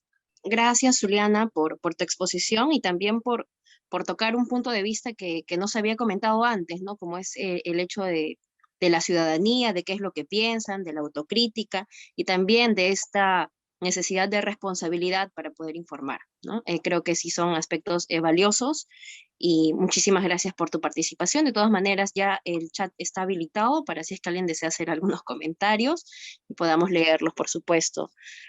A continuación, vamos a escuchar a el último expositor de la noche, al señor Eloy Marchán. Él es reportero del semanario Hildebrand en sus 13, es fundador de El Foco, que es una plataforma digital de periodismo de investigación, y es sociólogo de San Marcos. ¿Qué tal? Buenas noches. Hola, ¿qué tal? Buenas noches. Se me escucha, ¿no? ¿Tú me escuchas, Sí, Fiorella? sí, Perfecto. perfecto. Bueno, en primer lugar, gracias por la invitación y es un gusto compartir este Zoom con ustedes y también estar en el grupo de expositores junto a Zuliana, Adriana y el doctor Berit, con quienes suelo conversar muy seguido. Con Adriana y con Zuliana justamente últimamente nos están apoyando en una demanda que nos ha entablado el procurador del Ministerio de la Mujer al Foco, por un tema de un reportaje que sacamos donde 4 mujeres lo acusan de maltrato y hostigamiento. Y entonces es parte de la amenaza, ¿no? O sea, la situación actual del periodismo, y creo que ha quedado reflejado en el día de hoy muy claramente, ¿no? Por un lado, desde temprano los medios de comunicación han estado bombardeando a la ciudadanía con información, y por otro lado, es lo que estamos viendo que está ocurriendo en estos momentos. Un presidente de la República que se niega a hablar con los periodistas nacionales y está dando solamente declaraciones para los medios internacionales, ¿no? Entonces, estamos viviendo este momento que es de polarización, pero a su vez es una oportunidad. Enrique Siller siempre decía que los periodistas en las crisis, en los momentos de tensión, en los momentos de polarización, son cuando el periodismo es más necesario, ¿no? Y entonces, en estos momentos, es un reto para el periodismo. Es un reto porque vamos a tener a 2 bandos enfrentados. Claramente, el Congreso versus el Ejecutivo. Vamos a ver a operadores políticos, a operadores mediáticos que van a tratar de guiar o marcar una pauta dentro del debate público, ¿no? Y entonces, yo puse un tuit hoy día temprano donde dije que se va a ver y se va a ver este dilema, este gran reto, este gran momento del periodismo, ¿no? Porque al final, por un lado, el día de hoy he visto muchos colegas que lo que han estado haciendo es periodismo de filtración, ¿no? Entonces se han convertido en alguna forma en voceros del Ministerio Público. Y del otro lado he visto a periodistas que lo que han hecho son el papel de operadores políticos del gobierno, salir a defender a este presidente que cada vez está más legitimado y que está más embarrado en actos de corrupción, ¿no? Entonces, para un poco ordenar las ideas y ordenar un poco la exposición primero lo que tenemos que tener claro es qué es lo que debe hacer el periodismo. Yo he empezado un poco a dar vueltas sobre esta idea y o sea, lo que somos los periodistas buscamos acercarnos lo más posible a la verdad. La verdad es la palabra que he visto que el doctor Belita ha rescatado a Adriana, ha rescatado a Zuliana. Los periodistas somos, a su vez, buscadores de verdad, buscadores de hechos, buscadores de cosas que de verdad ocurrieron. Entonces, en estos momentos, los periodistas tenemos que empezar a buscar la verdad, a buscar la verdad, y a buscar la verdad, y contar hechos, hechos y hechos, ¿no? Y lo otro que tenemos que tener bien claro es que nuestro deber es dar información de interés público para que los ciudadanos puedan tener un mejor panorama de la realidad, para que al final puedan tomar mejores decisiones. Estas dos cosas son el trasfondo o las misiones que tenemos los periodistas, y que se tiene que ver más que nunca en momentos tan difíciles y tan complicados como el que estamos viviendo en estos momentos. Como dije, es un momento bien polarizado políticamente, pero a su vez es un momento donde el periodismo tiene que empezar a mostrar de qué está hecho, ¿no? ¿Qué camino vamos a tomar? ¿El camino de la propaganda política? ¿El camino de no hacer investigación, de no ser rigurosos y convertirnos en voceros del Ministerio Público? ¿O vamos a hacer nuestro deber de empezar a formar a la ciudadanía, ¿no? Decía Martín Caparrós en uno de sus libros más recientes de que el periodismo últimamente se ha convertido en darle a los ciudadanos lo que no quieren leer. Los periodistas nos hemos vuelto una especie de antipáticos, de personajes antipáticos, ¿no? Pero esa es nuestra misión. Y también otro autor que yo leo mucho, que se llama Tomás Eloy Martínez, que le habla que al final, en estos momentos de oscuridad, en estos momentos de tiniebla, en estos momentos de polarización, en estos momentos de enfrentamiento, de guerra política, los periodistas tenemos que tratar de ser una especie de una lumbrera en medio de esta oscuridad, ¿no? O si no, también decía el último refugio de sensatez. Bueno, entonces, contado esta parte de cómo yo concibo el periodismo, lo que ha ocurrido con los medios digitales o con la aparición de medios digitales es que ha sucedido una democratización, un acceso a tener un medio, antes, para fundar un canal de televisión, para tener un periódico, la suma de inversión era cuantiosa. Ahora no. Ahora cualquier periodista con una computadora, con conexión a internet, podrá tener un medio de comunicación y empezar a publicar información de interés público. ¿Qué es lo que diferencia? Pero eso a su vez también se ha convertido en un problema, porque han aparecido estos que llaman la prensa alternativa, que está muy de moda. Entonces, yo no la llamaría prensa porque me parece que no es prensa. Lo que es, yo no lo llamaría prensa, sino sencillamente los llamaría operadores políticos o propagandistas políticos, ¿no? ¿Por qué? Porque lo que hacen o sea, ellos no buscan la verdad, lo que ellos buscan es más bien todo lo contrario, ocultar la verdad, ¿no? Servir para el gobierno de turno, en este caso el gobierno del señor Castillo, y del otro lado también, de las fuerzas que intentan sacarlo de Palacio de Gobierno. Hay una pregunta interesante de que el periodismo empírico, yo consigo el periodismo como un oficio, siempre lo he visto así, o sea, no necesitas tener una maestría en periodismo, estudiar periodismo en una universidad para consolidarte como periodista. Lo que uno se necesita es, primero, es un oficio que se transmite de maestros a discípulos, un oficio en el cual tú vas aprendiendo de a pocos este oficio, y este oficio aprendes el tema del procedimiento periodístico. Y muy importante lo que dijo Adriana sobre, claro, cuando se dice de que uno actúa éticamente, o sea, los periodistas actuamos éticamente, respetamos los procedimientos. ¿Por qué? Porque tenemos una formación ética que la trasladamos a nuestro ejercicio profesional. Entonces, no es muy complicado darse cuenta qué es lo correcto, qué no es lo correcto en el ámbito periodístico, ¿no? Uno nace con ética. Y actuar éticamente en el mundo periodístico es, por ejemplo, pedirle los descargos a la otra parte y no soltar un reportaje sin haberle hecho las preguntas necesarias o darle el descargo, ¿no? Actuar éticamente es no dejarte llevar con esta especie de ánimos difamandis, actuar con saña, como decía Zuliana, actuar con saña contra una persona con el hecho de sencillamente desprestigiarlo, ¿no? Actuar éticamente es empezar a consultar a especialistas sobre temas que tú no sabes, ¿no? Actuar éticamente es cruzar la información una y otra vez, verificar la información una y otra vez. Ese es actuar éticamente. Entonces, si uno ha tenido una formación ética, trasladar eso a tu quehacer periodístico no va a ser muy complicado, porque al final como decía también el doctor Belita al inicio, ser periodista, el periodista tiene solamente un CV, solamente tiene algo que cuidar, y eso es su credibilidad. Cuando un periodista empieza a trabajar como relacionista público, empieza a ser operador político, entonces, claro, sencillamente tu credibilidad se va perdiendo como periodista. ¿Existe la objetividad? Yo creo que la objetividad como tal no existe, pero sí existe la objetividad periodística, ¿no? Y la objetividad periodística es actuar y hacer los procedimientos periodísticos que dicta uno y que uno lo aprendí en el oficio, ¿no? Que uno lo aprendió a través del ejercicio mismo de la profesión, ¿no? Y los dilemas éticos, como decía Zuliana también, están muy de moda y siempre están presentes. Ahora mismo, ¿no? ¿Qué hacemos? ¿Publicamos o no publicamos el documento que nos ha pasado, que ha llegado a través de fuentes fiscales contra el señor Pedro Castillo? Es un dilema ético. O esperamos, contrastamos, buscamos a la otra parte y tratamos de contar la historia completa, pero está también los medios de comunicación digitales que vienen y bombardean información a la ciudadanía, ¿no? Entonces, los dilemas éticos siempre van a aparecer, tanto así que la Fundación Gabriel García Márquez tiene un consultorio ético, y a mí yo cada cierto tiempo me meto a navegar y a ver las preguntas que le llegan de todas partes del mundo y que hasta hace poco Javier Darío Restrepo contestaba, ¿no? Ahora hay otros especialistas que ayudan a responder esas dudas éticas que tienen los periodistas. Entonces, volviendo al tema de los medios de comunicación digitales, es cierto que ha aparecido esta democratización, han aparecido medios propagandísticos, han aparecido medios difusores de fake news, han aparecido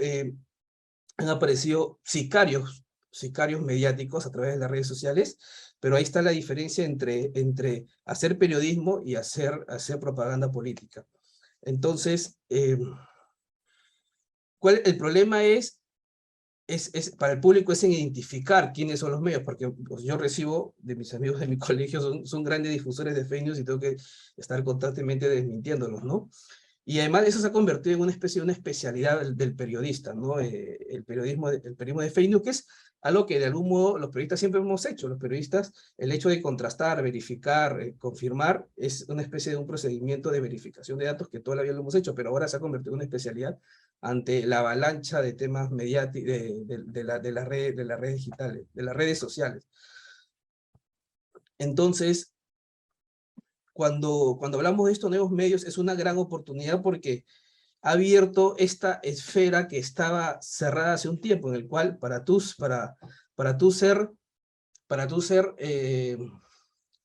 que los medios de comunicación dejaron de vivir de sus lectores y empezaron a vivir de la publicidad. Entonces, rescatando esta frase que siempre decimos en el foco periodismo, empezaron a aparecer intocables, ¿no? Empezaron a aparecer agencias de publicidad, agencias que colocan publicidad, empezaron a aparecer grandes empresas que se volvieron intocables para el periodismo, porque al final ellos terminaron siendo los financistas de estos medios de comunicación, pero con la aparición de los medios digitales, se ha democratizado. Inicialmente los medios están viviendo de sus suscriptores, en el foco vive de sus suscriptores, pero también hay un problema que atraviesan todos los medios, que es el tema de la sostenibilidad, ¿no? Dentro de algunos meses se va a ver, es un gran reto de qué tan sostenibles van a ser estos medios digitales.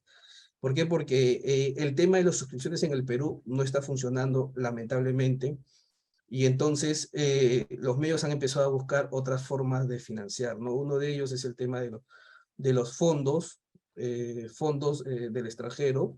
Lo otro es el tema de los concursos periodísticos, y el otro tema que es, y que ahí se va a ver el gran dilema, que es el tema de empezar a buscar publicidad para que los medios independientes, los medios nuevos, los medios digitales empiezan a tener sostenibilidad y no dejen de hacer lo que están haciendo hasta ahorita muy bien, que es el periodismo, ¿no? Entonces, a su vez, los medios digitales, si bien son un reto, son una posibilidad, siempre soy optimista, y está en la medida en que sepan hacer o practiquen el periodismo, porque al final hay medios que se deben, si van a terminar debiéndose a lo que ha ocurrido con los medios tradicionales, sería al final una oportunidad perdida, y que esa no es la misión por ahora, ¿no? Muchas gracias. Voy a leer solamente consultas, ¿sí? Tenemos una pregunta, no específica para quién, es Luis Ángel Ñaupari, quien comenta, consulta, en el contexto en el cual estamos, ¿es complicado mantener la ética periodística? No sé si alguno de los expositores que están presentes desean responder de manera breve, ¿no? Si es que el contexto pues es más adverso, ¿no? O en todo caso, qué factores hacen más difícil el contexto, ¿no? Que es algo que se ha discutido a lo largo de la noche. Yo creo que al contrario, que en el actual contexto es más necesaria que nunca la ética periodística. No es que sí es más difícil, creo que es más necesaria que nunca. Era solo eso, reafirmar eso. Ujú. Claro, la necesidad, ¿no? De poder, al margen de si es o no más difícil, pues apremia, ¿no?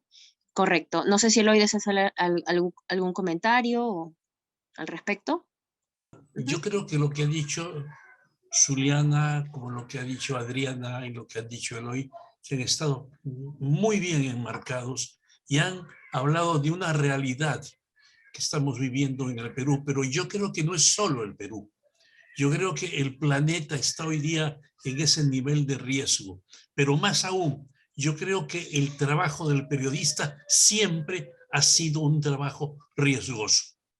Más aún, me atrevería a decir que es el trabajo más riesgoso que hay, porque no hay que olvidar una cosa que todos la hemos en alguna medida repetido.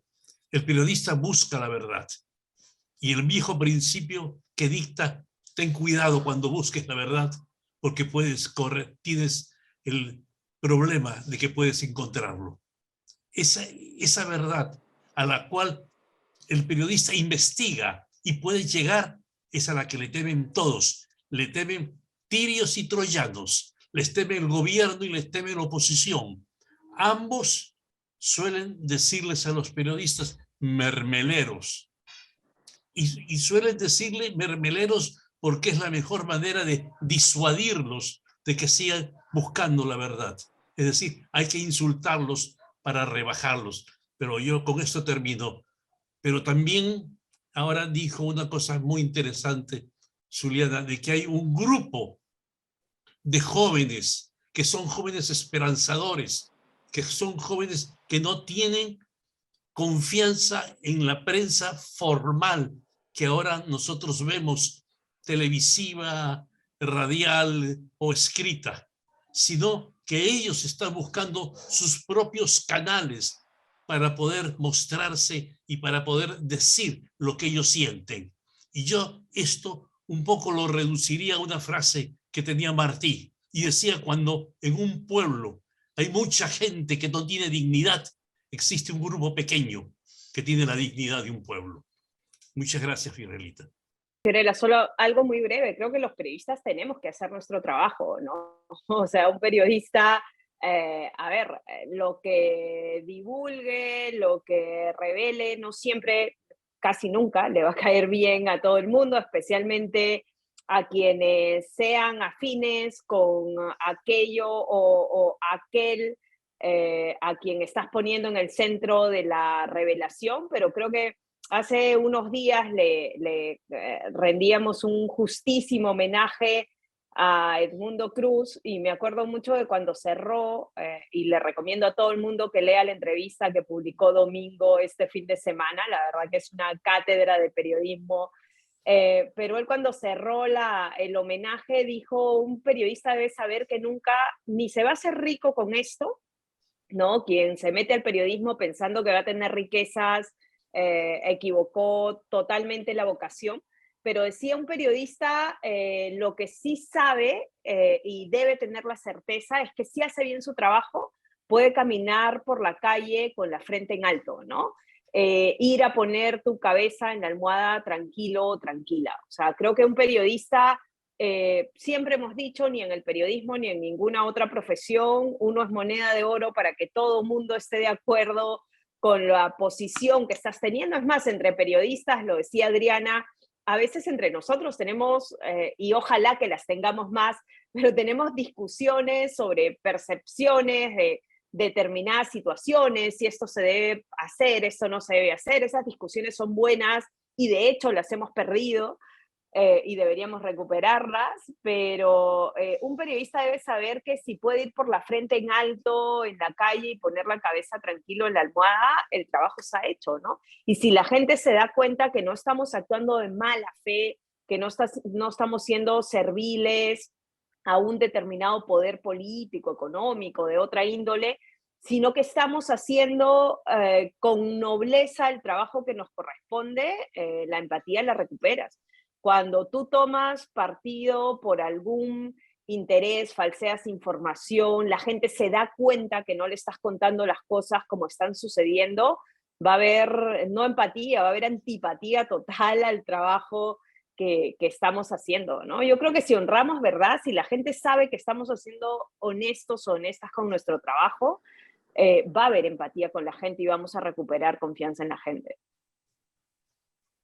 Yo quería decir solo una cosa, resaltar algo que decía Zuliana, es que no hay que olvidar que es también gracias a la prensa, en parte el trabajo que hace Eloy en Hildebrand y en el Foco, es que la prensa está trabajando bien. O sea, nosotros tenemos un problema de credibilidad, de desprestigio. La prensa, creo que el punto de quiebre fue la segunda vuelta y la parcialización del grupo concentrado, pero además de otros medios. Pero de verdad que tenemos todavía una prensa libre, una prensa que puede publicar, que puede fiscalizar, que puede investigar. A mí me sorprendió mucho el apoyo ciudadano generalizado a Christopher Acosta, que es un periodista que hace investigación desde un canal como Latina, que puede tener pues algunas críticas de cómo cubre o cómo trata muchos policiales o hace estos programas, ¿no? De entretenimiento que son a veces cuestionados, pero finalmente es un periodista que trabaja en una unidad de investigación que está todo el tiempo sacando cosas, y lo mismo otros programas y otros medios, y en medios online, medios tradicionales.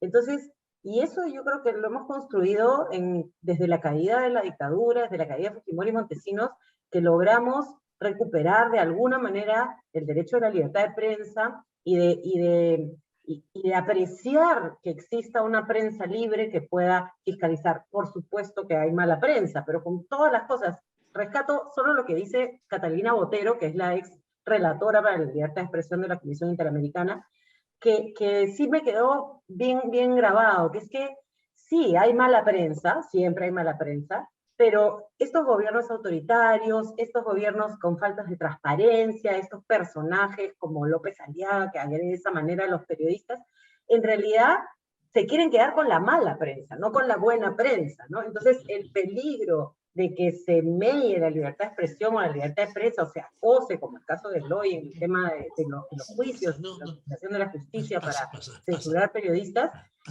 es para castigar a esa prensa que está haciendo bien su trabajo, ¿no? Y eso creo yo que en el fondo está en la ciudadanía. Lo que pasa es que los medios tienen que hacer una culpa, por supuesto que sí, ¿no? Y yo creo que el peor castigo que le puede pasar a un medio y a un periodista es que la gente no lo quiera ni le crea, ¿no? Y bueno, y eso tendrán que recuperarlo. A mí me gustaría ver un poco más de apertura y de autocrítica, no la veo, pero bueno, en todo caso, tenemos que seguir defendiendo estos principios para que podamos seguir conociendo todo lo que estamos conociendo. Miremos un poquito a los países vecinos y la situación en la región no es buena y nosotros no estamos tan mal. Yo también creo eso, Adriana, que al final esta autorregulación la llevamos también a nosotros mismos, ¿no? O sea, no hay nada mejor que un mismo periodista se autorregule porque sabe cuáles son sus procedimientos éticos, o sea, no puedes publicar. Por eso yo digo, es muy importante este tema del oficio. Al final los periodistas somos una especie de artesanos, ¿no? O sea, si no aprendemos a armar la noticia, armar el reportaje, armar la investigación, sencillamente nos va a salir mal el producto, ¿no? Entonces, ¿cómo te regulas? Te tiene que, o sea, no haber a diferencia de las instituciones públicas donde tienen, o los funcionarios públicos que tienen un reglamento, tienen un ROF, un MOF, a su vez un procurador dentro, tienen un contralor dentro de la institución, dentro del periodismo no hay esa figura. Entonces la figura es básicamente la autorregulación. La autorregulación, hay algunas instituciones sí que funcionan como el Consejo de la Prensa Peruana, pero eso es más que para el periodista es más para el medio, ¿no? Entonces los periodistas tienen que aprender a actuar éticamente, o sea, no puede ser posible o sea, que salgan reportajes sin haber contrastado la información o pedir el descargo a la persona que es denunciada o la protagonista del reportaje, ¿no? No puedes sacar un documento donde, por ejemplo, no tienes la información completa, sino tienes una información parcializada, ¿no? No puedes publicar información donde que sabes que el que te da la información te está empezando a manipular, ¿no? Te está utilizando para sus intereses. Entonces, esto es parte del quehacer periodístico y tú te das cuenta cuando te están manipulando y cuando no te están manipulando, ¿no? Todos estamos de acuerdo en que los periodistas siempre estamos en busca de la verdad. Y en esa búsqueda de la verdad fue que murieron los mártires de Churacay. Y si recordamos que el 26 de enero fue ese sacrificio donde en esos yermos abandonados, solitarios de Churacay murieron, el 26 de enero debe ser el Día del Periodista y el 1 de octubre que apareció el primer periódico debe ser el Día del Empresario Periodístico. Pero quiero referirme, para concluir, ¿por qué el señor Marchán y decimos que los periodistas debemos ir en busca de la verdad? ¿Y por qué él mismo, el señor Marchán, con todo respeto, está juzgando al señor Castillo, presidente de la República, que es un presidente que está embarrado? El periodismo está juzgando, está sentenciando. Hay un poder judicial que sentencia y el periodismo es un poder judicial paralelo que ejercita la justicia a su modo. Finalmente, los periodistas hacemos poderosa a la prensa. Para mí la prensa es el conjunto de medios de comunicación que tienen propietarios y los periodistas trabajamos para esa prensa. No fue en la época de Fujimori en que el periodismo fue catalogado como prensa. ¿Qué fue en la época de Fujimori? Señor Fernández, por favor, termino diciendo, ¿puede plantear la interrogante, por favor, en el marco de lo que se ha expuesto esta noche? Claro, en el marco de lo que se ha expuesto. Si vamos en busca de la verdad, es verdad, como dice el señor Marchán, que el presidente Castillo, no lo defiendo, está embarrado. El periodismo nacional está buscando la verdad o ya lo estamos sentenciando. Gracias. O sea, la opinión es parte de la libertad de expresión. Y cuando la gente dice que la opinión tiene que ser parcial, está totalmente equivocada, porque la opinión, pues, es la opinión, y más bien está en el límite de lo que podría ser incluso una ofensa, finalmente, ¿no? Lo que no debería pasar es que la opinión o la línea editorial del medio de comunicación influya en la información, porque la información sí debe ser, totalmente objetiva, ¿no? Pero todo el mundo tiene derecho a opinar, ¿no? Y a opinar políticamente, religiosamente, intelectualmente, en fin, yo creo que por ahí va. La cosa es que no se mezcle con la información, que es lo que ha pasado en algunos casos en el Perú, ¿no? Y otra cosa que quería decir también es que yo estoy de acuerdo con lo que dice Eloy, porque, repito, yo no creo que la ética se puede enseñar. O sea, uno no puede enseñarle a alguien que sea ético, uno tiene que ser ético pues porque son principios, son valores, ¿no? Y lo mismo es con el tema de mentir o no mentir. Cuando un periodista se presta a las campañas desinformativas, deja de ser un periodista. Es una persona que está participando de una campaña con el objetivo de desinformar para hacer un daño, y eso de ahí no es periodismo, claramente, ¿no? Yo creo que eso lo tenemos claro todos los periodistas que trabajamos con ética, pero es como enseñar a ser buena persona. Una persona es buena porque tiene unos valores fuertes y consagrados, y por eso no roba, no mata, no viola, ¿no? Entonces yo creo que va por ahí también, y claro, los periodistas tenemos pues mayor responsabilidad porque tenemos un micrófono, tenemos un papel, tenemos poder, pero esa responsabilidad se da en nuestros valores, y informamos cuando tenemos que informar y opinamos cuando tenemos que opinar también. Dos cosas. Primero, yo considero igual lo mismo que Adriana, el tema de la opinión y la información, ¿no? ¿Cómo diferenciar, no? Yo creo que, por un lado, hay varios factores. El primero está la transparencia o esta palabra tan importante que se llama el disclaimer, ¿no? Que muchos periodistas se olvidan hacerlo, ¿no? Entonces, lo primero que tienes es transparentar. ¿Sabes qué? Y hay muchos colegas que tienen columnas de opinión que son muy influyentes, pero al final no cuentan de que detrás de esa opinión hay intereses, o por lo menos bastantes ceros en una cuenta bancaria que a eso quizás lo motiva, ¿no? Y lo otro es, hay una especie de, Enrique Sileri llamaba las ventanas de hierro, ¿no? Donde tu opinión no puede interferir en la información, porque si sucede eso, sencillamente empiezas a manipular, empiezas a dar información parcializada, empiezas a dar información no veraz, ¿no?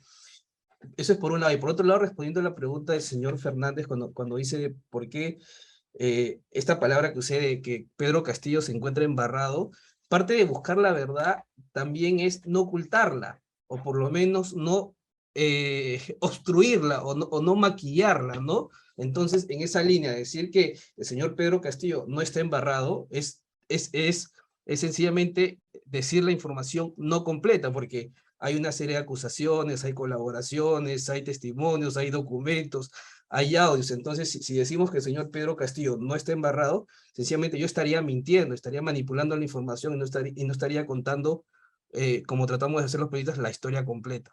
Sí. Futuro judicial del señor Pedro Castillo es algo que yo no lo voy a dictaminar al final, eso corresponde a los jueces. Sencillamente el hecho concreto es que ahorita el señor Pedro Castillo está embarrado por acusaciones serias de corrupción.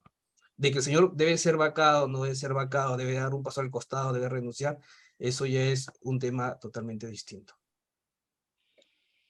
Fiorella, no, salvo una cosa muy chiquita, ¿no? Creo que una de las cosas en las que caemos siempre es en el satanizar la opinión. O sea, creo que tampoco hay que satanizar la opinión. Ahora, yo recuerdo mucho que con los estudiantes de periodismo en la facultad hoy discutimos mucho también qué es opinión, ¿no? Porque cuando uno estudia esto de en el Perú no hay delito de opinión, que además hay protección constitucional para esto, hay que saber qué es opinión y qué no, porque también hay cosas que se trafican como opinión, ojo, ¿no? Yo no puedo decir, no sé, este alcalde es violador y puedo decir, es mi opinión, ¿no? Porque ahí le estoy endilgando un delito a alguien.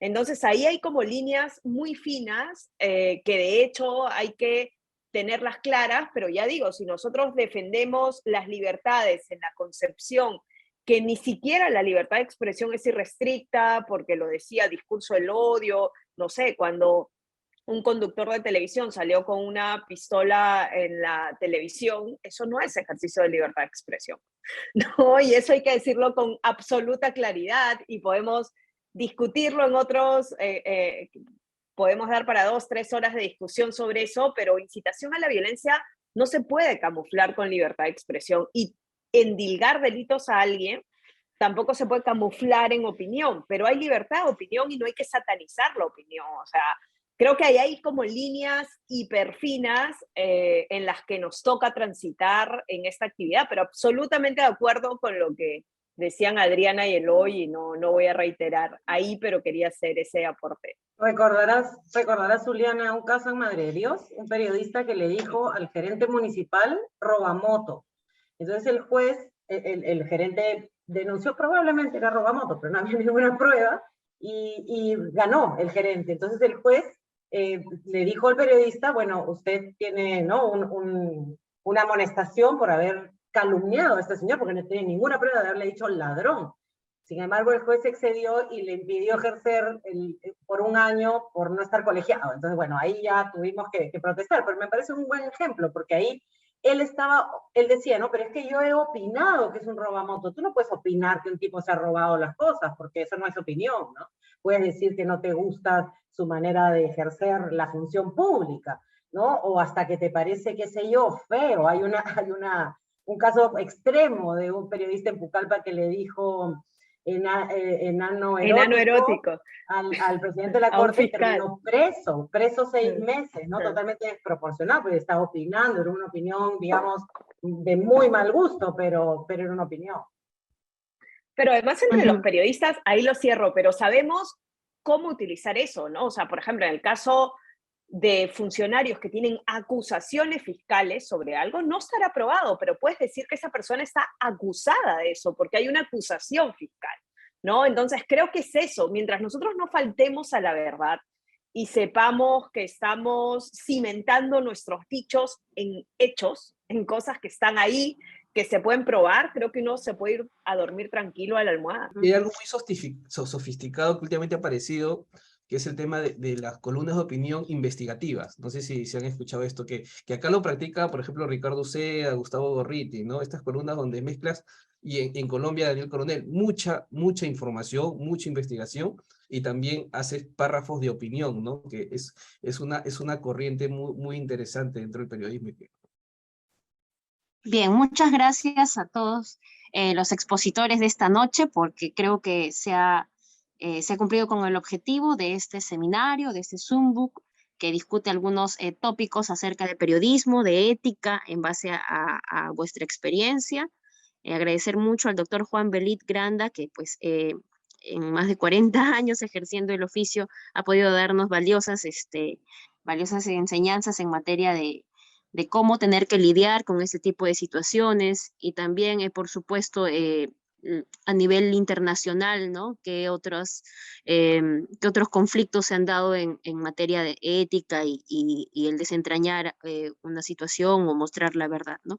Adriana León, por supuesto, por toda también la experiencia desde la labor ejemplar que se hace en el IPIS, y también a Zuliana Lainez, quien ha podido mostrar una posición bastante moderna acerca de lo que es el periodismo, los desafíos y por supuesto también el mensaje esperanzador. Y finalmente Eloy Marchand, que ha podido dar algunos apuntes en materia del periodismo digital, ¿no? El periodismo independiente y por supuesto también algunas otras complicaciones que pueden tener los periodistas en materia del desarrollo de su labor. Agradecer a todos los participantes. Sé que algunos han adquirido el libro o desean adquirirlo. Creo que para ello pueden ingresar a la página web, ¿no? Este libro que habla sobre periodismo. Y también me parece que está el libro de Periodismo y Democracia del doctor Francisco Miro Quesada Rada, quien también es alguien que tiene mucha experiencia en este ámbito y pues que lamentablemente no nos ha podido acompañar esta noche. Bien, agradezco a todos a nombre de SIAC y ya será hasta una nueva oportunidad. Realmente el tiempo nos ha quedado corto, pero queremos acabar con el horario pauteado inicialmente. Muchas gracias a todos y buenas noches.